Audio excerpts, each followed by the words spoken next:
Hello guys, welcome back to my channel. This is the episode number 16 the journey to you. So let get start.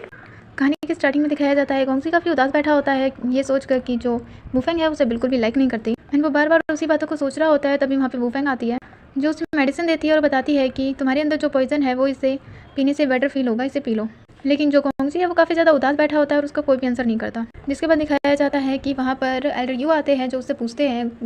गोंगजी से कि क्या उसने medicine बना ली, antidote बना लिया। जिस पर वो कहता है कि हाँ मैंने बना लिया एंड वो जो ग्रास होती है सच बोलने वाली उसी को वो एल्डर को पिला देते हैं और उससे पूछता है कि एंटीडोट बनाने की क्या क्या चीज़ें हैं। जिस पर एल्डर यू उसे सारी चीज़ें बता देते हैं एंड दिखाया जाता है कि जो गोंगजी है वो सारी दवाइयाँ मेडिसिन बना रहा होता है एंड उसके पास वूफेंग आती है और उससे बातें करने की ट्राई करती है लेकिन उसका कोई जवाब नहीं देता। जिसके बाद दिखाया जाता है कि वो सारी चीज़ों को मंगवा लेता है लेकिन उसमें एक चीज़ होती है जो सिर्फ थोड़ी सी होती है और उससे एक ही इंसान का एंटीडोट बन सकता है, जिसे वो ले लेता है और ट्राई करता है कि वो उसके मेडिसिन बना सके। हमें एल्डर यू को दिखाया जाता है जो कि एक पर्सन के साथ होता है जिसने गोंगजी को वो मेडिसिन दी थी एंड ये एल्डर यू का एक प्लान होता है और वो उसे टेस्ट कर रहे होते हैं। एंड दिखाया जाता है कि जो गोंगजी है वो बहुत देर से म्यूजिक प्ले कर रहा होता है और एक जगह पे बैठे बैठे, जिस वजह से उसके पैर जो है वो वहीं पे जम जाते हैं और उसके पास वूफेन आती है जो कि उससे वापस बात करने का ट्राई करती है और एल्डर यू ने उनके लिए कुछ भेजा होता है जो 2 कप में होता है और वो वूफेंग और गोंगजी को पीने के लिए कहते हैं एंड उन दोनों में से एक जो है वो उस 4 नाइट फिल्स का एंटीडोट होता है। जिस पर ये दोनों बातें करने लग जाते हैं कि इसे तुम पी लो, अगर तुम जिंदा नहीं रहोगे तो मुझे बहुत बुरा लगेगा और वैसे भी तुम होने वाले किंग हो और तुम्हारा जो फ्यूचर है वो सिर्फ तुम्हारा नहीं बल्कि सब सिटीज़ के लिए भी है। लेकिन इस बात पर गोंगजी नहीं मान रहा होता है और कहता है कि इस दवाई को तुम पी लो। लेकिन जो वूफेंग है वो भी नहीं मानती और गोंगजी को ज़बरदस्ती दवाई पिला देती है एंड बाद में पता चलता है कि जो मेडिसिन और एंटीडोट है वो वूफेंग ने पिया है एंड गोंगजी ने जो पिया था वो नॉर्मल मेडिसिन थी। जिसे सुनकर वूफेंग जो है काफ़ी ज़्यादा शॉक्ड हो जाती है और उसे कहती है आखिर वो ऐसा कैसे कर सकता है। लेकिन तभी अचानक से वूफेंग जो है उसके मुंह से ब्लड निकलने लग जाता है एंड गोंगजी जो है वो उसे देखता है और उसे पता चलता है कि एंटीडोट उसने पिया है और जो नॉर्मल मेडिसिन थी वो वूफेंग ने पी है। जिस पर वो उसे उठाकर कमरे तक ले जाने की ट्राई करता है लेकिन वो नहीं ले जा पाता क्योंकि इसके पैर में काफ़ी ज़्यादा दर्द होता है बहुत देर से एक ही जगह बैठे रहने के लिए और इस वजह से वो वहाँ पे बैठ के काफ़ी ज़्यादा रोता है। एंड हमें यहाँ पे शांगवन एंड स्वानजिन को दिखाया जाता है एंड यहाँ पर यूजन आता है और ये तीनों जो है वो एक हर्ब के बारे में बात करने लग जाते हैं जिससे खाने के बाद जिसकी इनर फोर्स या मार्शल आर्ट जो इंसान भूल किया है वो बिल्कुल ठीक हो सकती है। एंड यूजन जो है वो इस हर्ब को और मेडिसिन को ढूंढ रहा होता है ताकि वो उसका यूज़ कर सके। एंड यहाँ पर ये भी बात करते हैं कि जो गोंगजी है अगर उसने सेकंड ट्रायल जो है वो क्लियर नहीं किया, गोंगजी जो है वो स्क्वाड बाय एल्डर नहीं बन पाएगा एंड स्वानजिन जो है वो स्क्वाड बाय एल्डर बन जाएगा। जिसके बाद दिखाया जाता है कि श्वानवान जो है वो आंट से मिलने आती है और उनसे कहती है कि मुझे पता है कि आप वूफेन की स्पाई हैं, इसीलिए वो वहाँ पे उनसे एक हेल्प लेने आई है ताकि वो उसकी हेल्प कर सके और वो उनका राज बनाए रखेगी। जिस पर आंट कहती है और तुम्हारा क्या, तुम भी तो वूफेन की स्पाई हो। जिस पर शांगवन बोलती है कि आंट आप स्क्वाड बाय एल्डर के काफ़ी ज़्यादा करीब हो एंड आप भी तो यहाँ पे किसी मिशन से आई थी। जिस पर आंट कहती है और तुम्हारा मिशन क्या है, स्वानजिन के क्लोज जाना, और इसी चीज़ में तुम मेरी हेल्प भी चाहती हो। जिसके बाद दिखाया जाता है कि यूजन एंड स्वानजिन जो है आपस में बात कर रहे होते हैं जहाँ पर उन्हें पता चलता है कि वूफेंग जो है वो यहाँ महल वापस आ रही है एंड वो हाउसकीपर जी जो है वो यूजन एंड जिन फेंग दोनों एक इसी चीज़ पर इन्वेस्टिगेशन कर रहे होते हैं। जिसके बाद दिखाया जाता है कि गोंगजी जो है वो काफ़ी ज़्यादा दुखी होता है और खुद से डिसअपॉइंट होता है कि वो वूफेंग को बचा नहीं पाया एंड वो फिर से मेडिसिन बनाने का ट्राई करता है ताकि वो वूफेंग को बचा सके। एंड दिखाया जाता है कि वूफेंग जो है वो काफ़ी ज़्यादा ठीक होती है जिसे देखने के बाद वो बाहर आती है एंड गोंगजी से पूछती है कि क्या वो बिल्कुल ठीक है। जिस पर गोंगजी हाँ करता है और तभी वहाँ पे एल्डर यू आ जाता है जो उससे पूछे बताता है कि एक्चुअली में वो सेकंड ट्रायल में क्लियर हो चुका है एंड अभी तक ये जो है वो उसका टेस्ट चल रहा था जिसमें उसने काफ़ी अच्छा परफॉर्म किया और वो बिल्कुल सक्सेस रहा है। जिस पर वूफेंग जो है वो काफ़ी ज़्यादा शॉक्ड होती है और उससे पूछती है कि जो घूसू ग्रास है जिस वजह से जो सिर्फ एक ही पर्सन के लिए थी वो तो इतनी कम थी, उसके बाद ये कैसे हुआ। जिस पर वो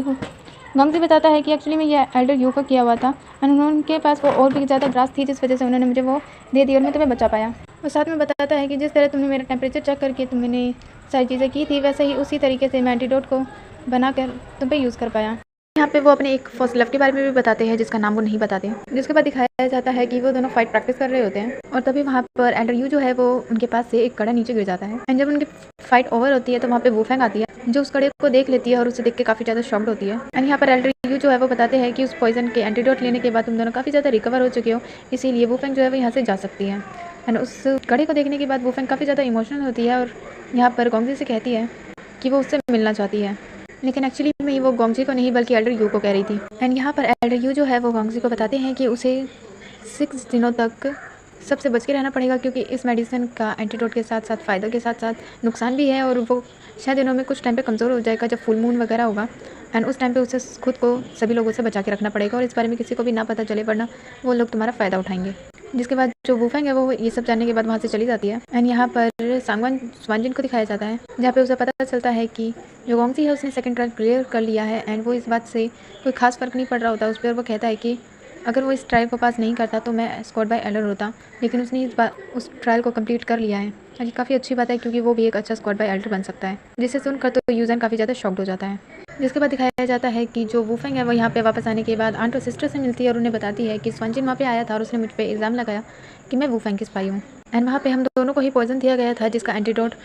मिल गया और अब वो बिल्कुल ठीक है। जिसे सुनकर सिस्टर और आंट काफ़ी ज़्यादा खुश होती है कि गोंगजी जो है वो बिल्कुल ठीक है। जिसके बाद हमें यहाँ पर गोंगजी और एल्डर यू को दिखाया जाता है, एंड यहाँ पर एल्डर यू जो है वो गोंगजी को बताते हैं कि स्वानजिन जब यहाँ पे पहली बार आया था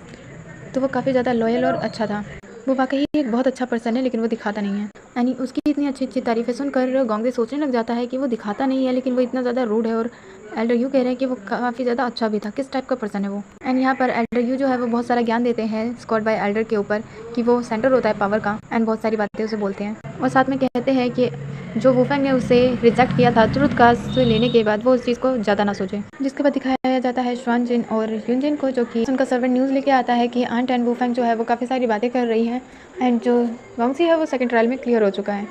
एंड वो थर्ड ट्रायल की बहुत अच्छे से तैयारी कर रही हैं। जिस पर स्वानजिन जो है वो उन्हें कहता है कि आंट फूजिन के ऊपर नज़र रखो, मुझे उनके ऊपर ट्रस्ट नहीं है। एंड यहाँ पे सिस्टर को दिखाया जाता है जो कि जिंगफेंग के लिए